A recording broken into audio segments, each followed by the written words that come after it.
Advance robotic surgery की दिशा में AIIMS ने एक नई पहल की है और क्या है वो पहल, उस पर बात करने के लिए हमारे साथ डॉक्टर वीके बंसल सर मौजूद है। सर, एक बात बताएं कि आप लोगों की जो नई पहल है विदेशी कंपनी के साथ करार का, वो क्या है? बेसिकली ये एक ट्रेनिंग के लिए प्लेटफॉर्म है जो कि एम्स की इनसे बातचीत के बाद ये हमें बिल्कुल फ्री ऑफ कॉस्ट में मिला है।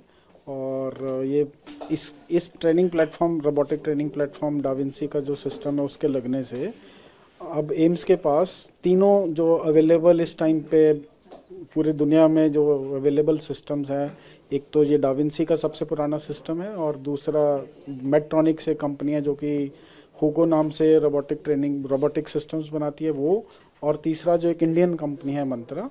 तीनों जो सिस्टम्स हैं वो तीनों कंपनी ने एम्स को फ्री ऑफ कॉस्ट दे दिए हैं ट्रेनिंग के लिए।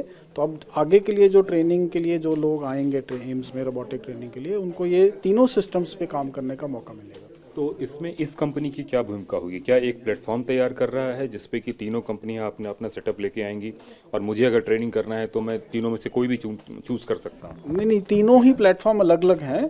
तीनों ही प्लेटफॉर्म एक ही जगह पे रहेंगे और सर्जन्स को तीनों प्लेटफॉर्म पे ट्रेनिंग दी जा सकती है। अच्छा। और जो सबसे एडवांस रोबोटिक सर्जरी की बात हो रही है, तो एम्स में हम लोग कब एक्सपेक्ट कर सकते हैं कि इस तरह की सर्जरी का शुरुआत हो सके? नहीं, एम्स देश में सबसे पहला इंस्टीट्यूट था 2004 में, जहां सबसे पहले रोबोटिक सर्जरी हुई थी। और अभी भी एम्स में यूरोलॉजी डिपार्टमेंट में, गायनेकोलॉजी डिपार्टमेंट में, ईएनटी डिपार्टमेंट में, जनरल सर्जरी डिपार्टमेंट में वो रोबोट सभी लोग यूज कर रहे हैं।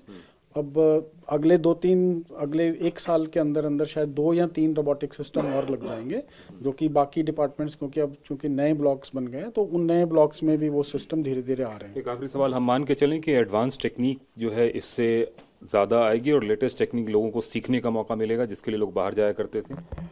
बिल्कुल, ये जो रोबोटिक टेक्नोलॉजी पहले हम ट्रेनिंग के लिए, जब रोबोटिक सिस्टम पहले जब खरीदा गया था एम्स में, तो तब तो यूएसए जाना पड़ता था ट्रेनिंग के लिए। अब ये इससे सारी की सारी ट्रेनिंग यहाँ पे एम्स में ही रह के हो सकती है और देश के बाकी लोग भी यहाँ पे आके ट्रेनिंग कर सकते हैं, उनको बाहर जाने की ज़रूरत नहीं है। कैमरामैन राजीव के साथ कुमार कुंदन, टीवी 9 भारतवर्ष, दिल्ली।